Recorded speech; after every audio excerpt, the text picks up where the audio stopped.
Héðan frá Vestfjörðum voru áður fyrir stundaðar gríðarlegar hvalveiðar. Og þessi litli múrsteinn til merkis þau miklu mannvirki sem hér risu og tengdust hvalveiðunum. Í þessum þætti ætlum við að fylgjast með rannsóknum á hvalveiðum og á hvalnum sjálfum. Hvalir eru spendýr sem hafa aðlagast lífinu í sjónum gríðarvel, en þeir skiptast í skíðishvali og tanghvali. Hvalir geta verið frá tæplega 1,5 metra og ríflega 50 kílóum í alltaf 34 metra löng og 190 tonna ferlíki eins og steypireyður sem stærsta dýr jarðarinnar.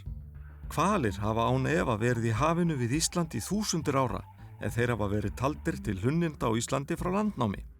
Í fjölmörgum Íslendingasögum eru lýsingar á samskiptum manna og hvala á fyrstu árum byggðar.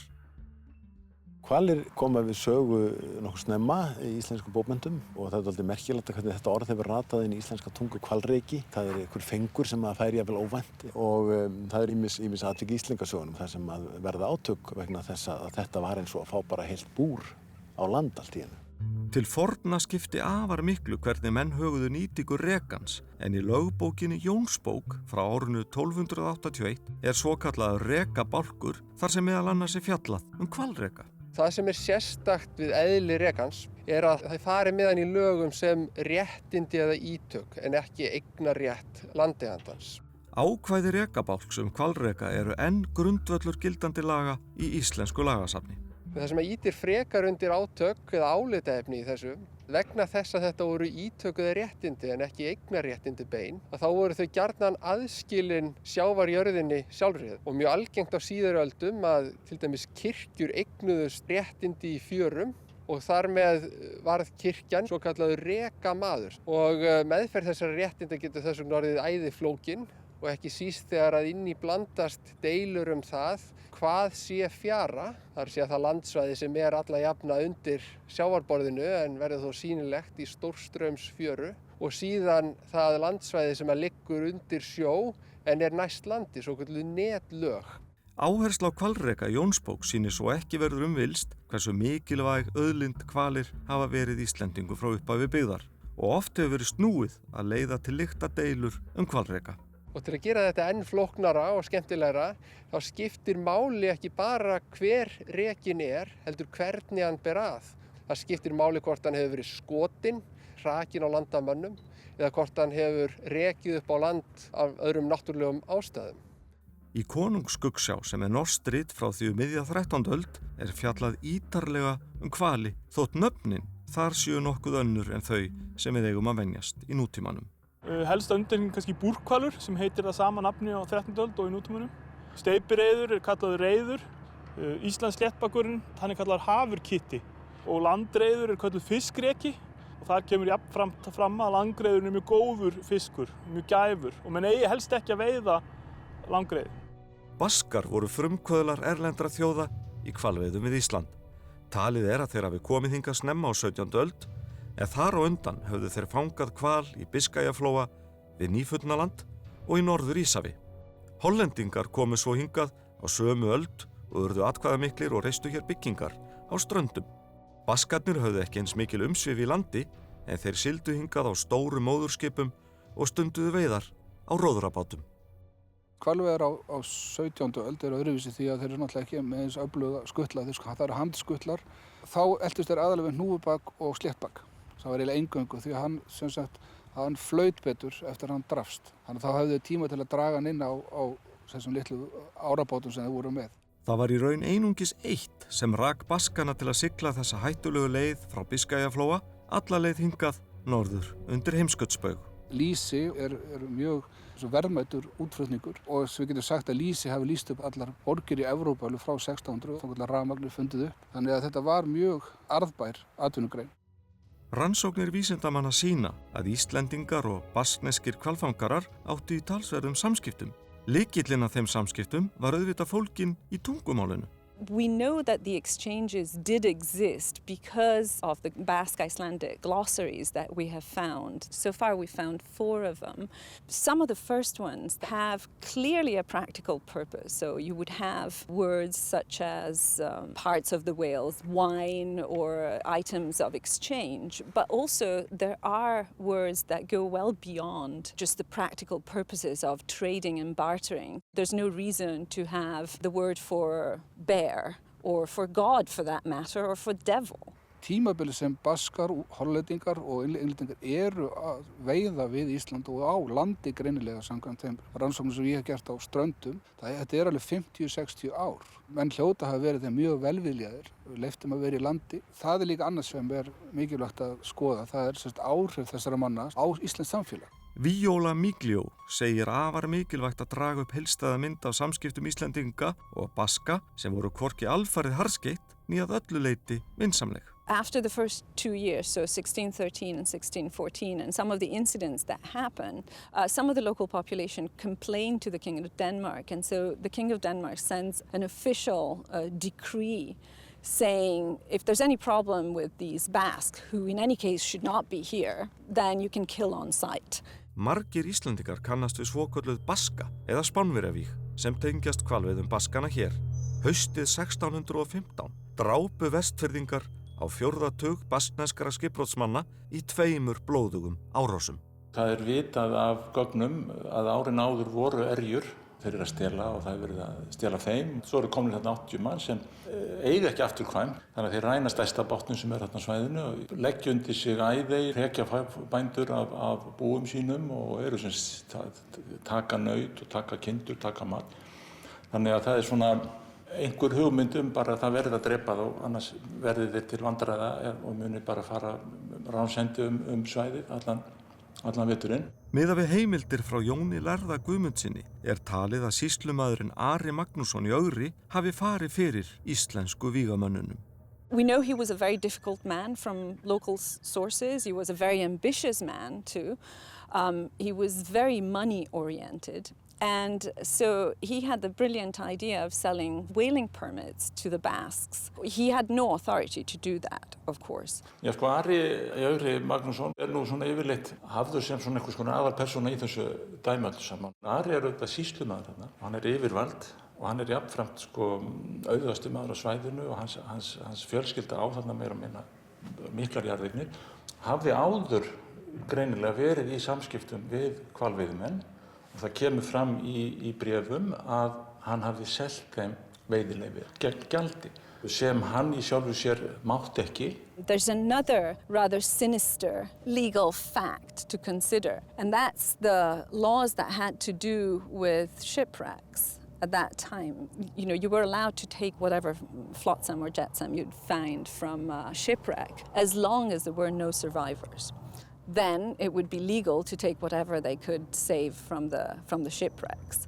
Vígin voru framin að talið á Fjallaskaga í Dýrafirði, á Sandeyri, á Snæfjallaströnd og í Æðey í Ísafjarðardjúpi. Þetta gerist síðan í tvennu lagi sem annars í Dýrafirði og það alveg sjálfstætt að bændur þar þegar eru þarna menn á bát sem 13-14 mann sem eru þarna og ræna á Þingeyri, fara síðan í Fjallaskaga og hreiðrum sig þar. Þá sem gerð aðför að þeim. Og það sama gerist svo síðan í djúp að Ari í Ögri sem mér sýnist ekki hafa vitað af hinu, dæmir þessa menn rétt ræpa og safna þá liði og fer að þessum 18 og eru drepnir 18 þarna í Æðey og á Sandeyri. Margir hafa undrast það á síðari tímum hvernig íslenskir bændur gátu myrt baskneska hvalveiðimenn með köldu blóði. Þetta einhvers konar ofsafengin viðbrögð og miðað við þessar lýsingar Jóns lærða að þá svona eins og eitthvað æði renni á menn, Ari Magnússon sem nú oftast svona kennt þetta. Jón segir frá því í tvígang þá var hann tilbúinn að þyrma mönnum en hópurinn sem var með honum leyfði það ekki og óhlýðnaðist Ara. All of this, I think, triggers a kind of ultimate solution in Ari's mind, which is, okay, we need to get rid of these people because if we don't, and if something happens, I'm going to be responsible and they're going to find out that I've sold these permits, for instance, and so he would certainly lose position as governor. Már segir ekki auðvelt að finna einlíta skýringa á þessum ódæðisverkum. Svo virðist sem Ari Ögri hafi farið löglega að í sínum aðgerðum gagnvart böskunum. Hann fer löglega að þessu, hann með konungsbréf frá því vorið og hann kallar saman menn í dóm, dæmir þá þessa hvalveiðimenn útlæga, megi drepa þá vegna óspekta, bæði samkvæmt þessu konungsbréfi og síðan samkvæmt Jónsbók frá 1281. Þannig að hann gerir þetta lögformlega, dæmir þennan dóm í Súðavík og kallar síðan saman menn og fer að þeim. Hluti Baskana komst undan mönnum Ara í Ögri og flýði til Patreksfjarðar. Nú þessi 50 sem fóru á Patreksfjörð, þeir eru náttúrulega mjög margir. Ari gerði aðför eða ætlaði að fara að þeim þarna veturinn en var frá að hverfa í vegna óveðurs að sagt og þeir eru þarna svona með einhvers konar samkomulagi við heimamennum að þeir fái mat og þeir fara síðan af landi brott. En þrátt fyrir áfallið árið 1615 þá telja fræðimenn að Baskar hafi haldið áfram að sigla hingað til að stunda ábatasamar hvalveiðar við Íslandsstrendur. We know they did come to Iceland even after the massacre. There was a hiatus of about 10 years, but by 1627 and onwards, they had come back and in considerable numbers, and the local population had interactions with these Basques. Baskarnir ráða sviðinu lengi framan af, síðan fara hollendingar og englendingar að veiða hvali líka á 17. öld og þá fer að bera á ofveiða á hval. Norðmenn hófu fyrst hvalveiðar seint á 19. öld en þeir byggðu 8 hvalstöðvar á Vestfjörðum. Á örfáum árum gengu þeir svo nærri hvalastofninu fyrir vestan að þeir fluttu veiðiflotan og vinnsluna til Austfjarða. Svona seinni hluta 19. aldar þá verður þetta svona dálítið stóriðnaður og Norðmenn fara veiða hvali og það gera þeir líka hérna við Ísland. En það akkurat Norðmennirnir, þegar þeir koma hingað þá eru þeir nýbúnir að finna sprengiskutullinn. Eftir að sprengiskutullinn fundin upp og þá engin hvalur lengur öruggur.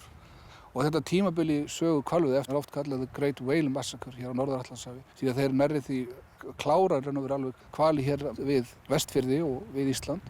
Og lokum voru hvalveiðar bannaðar við Ísland 1915 og Íslendingar áttu þannig algjört frumkvæði í að banna hvalveiðar. Það var ekki til að verða hvalinn, heldur var aðal umræðinni kringum síldina. Þeir héldu nefnilega að hvalurinn og síldin væru samtengd, að hvalurinn ræki síldin inn á firðina þess að þeir gætu veitt síld. Þannig ef hvalurinn færi þá færi síldin líka.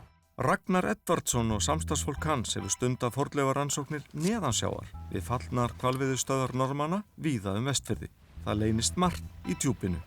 Það eru minjar á borð við skipsflök og svo alls konar gripir. Við erum búin að sjá hér skó sem liggja hérna á botninum. Við erum með keramik, gler og bara allt milli himins og jarðar. They're the ruins from the whaling stations, so where they used to bring the whales in, they would drag them up the shore. And they'd basically take apart the whale and then they'd throw the carcass back in the sea. So down there's quite a lot of sort of whale bone graveyards where there's a lot of whale bones, so that's what we're surveying mostly.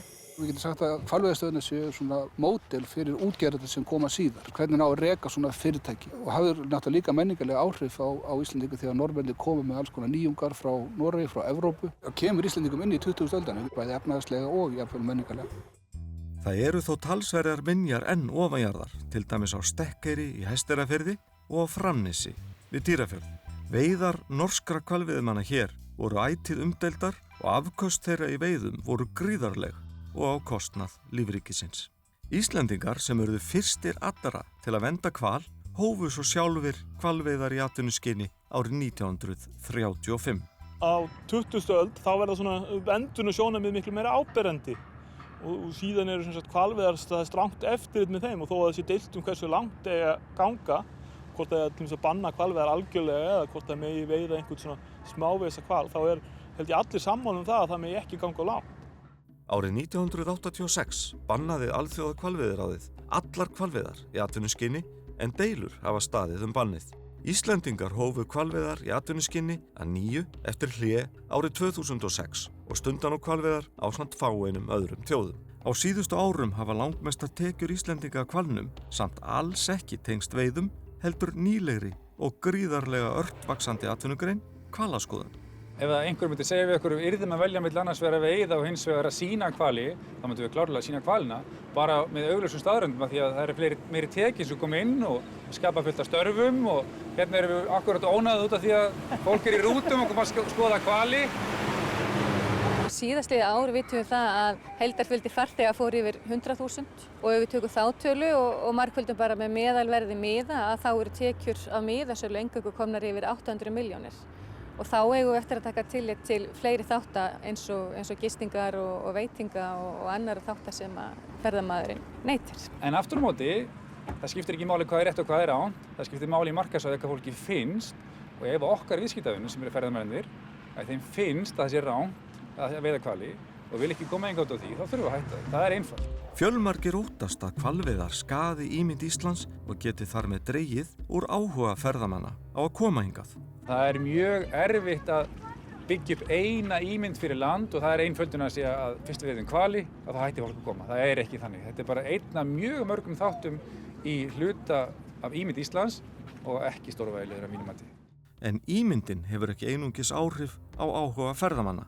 Það eru fjölmargir þættir sem tengjast kauphegðun og einn þeirra getur verið umdeild athöfn þjóðar eins og að veiða hval. Þegar þannig háttar geta fjölmargir sett þrýsting á þjóðríki eins og Ísland að breyta háttum sínum og hætta hvalveiðum í atvinnuskyni. Það virðist vera ljóst að ríki og alþjóðastofnanir getur haft mikil áhrif á aðgerðir þjóðríka en að samskapi undir vissum kringumstæðum geta aðgerðir umhverfissamtaka og alþjóðasamfélagsins haft jafnvel ennþá meiri áhrif. Raddir ferðamanna og annarra þjóða skipta hér máli, en hvað með raddir hvalanna?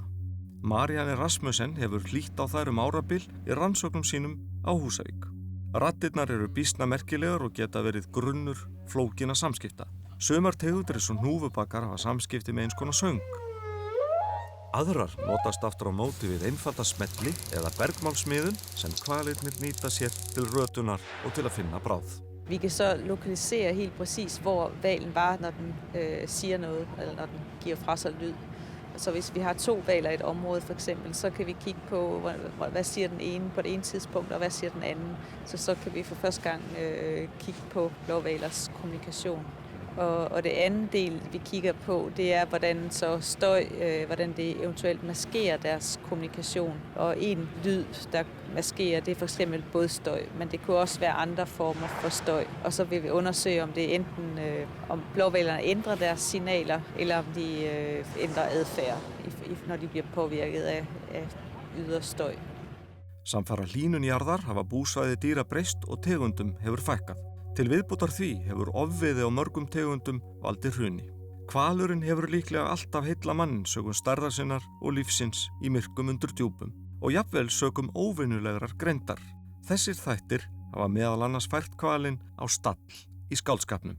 Hugmyndin þetta mikla skrimsli sem yfirleitt nú í djúpunum, hún tengir saman bæði raunveruleg dýr og einhvers konar ímyndaða óskapnaði ef svo má segja. Og þetta leikur mjög mikið hlutverk í hugmyndasögunni og fer samtallega síðan inn í bókmenntirnar. Herman Melville skapaði það verk sem að kannski ber nú hæst síðustu aldirnar. Það skáldsagan Moby Dick sem að koma út 1851. Hvalurinn í bókmenntum allra síðustu alda gjarnan nátengdur Moby Dick. Hann eiginlega erki hvalurinn í nútímanum. Hvalirnir heilla okkur mennina og laða ferðafólk til Íslands. En það gera norðurljósin líka. Norðurljósin eru magnað náttúrufyrirbrigði sem stærstur hluti mannkyns getur þó aldrei séð. Við Íslendingar njótum þeirra forréttinda að hafa þau nánast sem höfuðskraut á skýlausum vetranóttum. Menn hafa lengi velt vöngum yfir norðurljósunum en vísindamenn hafa á þeim mjög nákvæma skýringu. Norðurljósin myndast vegna áhrifa frá sólinni. Sólin sendir meira frá sér heldur en ljós. Hún sendir frá sér hlaðnar agnir út í geiminn. Allan sólarhringinn allt árið kring og stundum koma frá henni gusur af svona hlöðnum ögnum sem við kallum þá sólgos. Og þegar þessar hlöðnu agnir lenda á segulsviði jarðar þá dragast þær eftir sviðslínunum og niður undir norður og suður segulpólana. Og þegar þær koma nægilega langt niður í andrúmsloftið þá geta þær örvað sameindir í gufuhvolfinu til að lýsa og það eru norðurljósin. Þótt norðurljósin hafi á nokkur svafa fangað athygli fólks fyrr á tímum, þá lítið skýringar á þeim í fornum heimildum. Það sem kemur manni á óvart að hvorki góðsögum né þjóðsögum á Íslandi talað uppruna norðurljós eða reynda að útskýra nákvæmlega hvað norðurljósin eru. Það hugsanlegt að segulsvið jarðar hafi á miðöldum verið talsvert norðar heldur en það núna. Þá hugsanlegt sem sé að það hafi ekki verið að jafnaði nein norðurljós á Íslandi en hefði þurft að fara í byggðir norræna manna á Grænlandi til þess að sjá norðurljós. Í Konungsskuggsjá, fræðsluriti frá 1250 sem settur upp sem samtal föður og sonar, fjallað norðurljós. Þar að finna 3 skýringar á þessu fyrirbæri. Og ein svo að það eldur sem að umlykur höfin og þar sem Grænland alveg út á jaðri heimsins, að þá kunni það að vera að það stafi geislum í raun og veru frá þessum eldi á himninum. Önnur skýring, segir hann, kann að vera svo að þegar það myrkur, að þá sólin undir jarðarbellinum, eins og hann orðar það. Og þar sem að Grænland út á jaðrinum, að þá kann líka vera að það stafi nokkrum geislum frá sólinni upp á himinin þar. Þriðja skýringin, segir hann, og svo finnst honum sjálfum ekki ólíklegust, svo einfaldlega að kuldinn og ísinn dragi í sig svo mikla orku að það stafi bjarma af því. Í Konungsskuggsjá vill faðirinn ekki að sonurinn fara á mis við norðurljósin og því reynir hann að varpa þeim á himinin í hugskoti drengsins. En meðan þessir geislar hæstir og bjartastir, þá stendur þar svo mikið ljós af að þeir menn útiverða staddir, þá megu þeir vel fara leiðar sinnar, svo að veiðiskap ef þeir þurfa. Norðurljós ekki áberandi í íslenskri hjátrú, þótt fáein dæmi séu áhrif þeirra.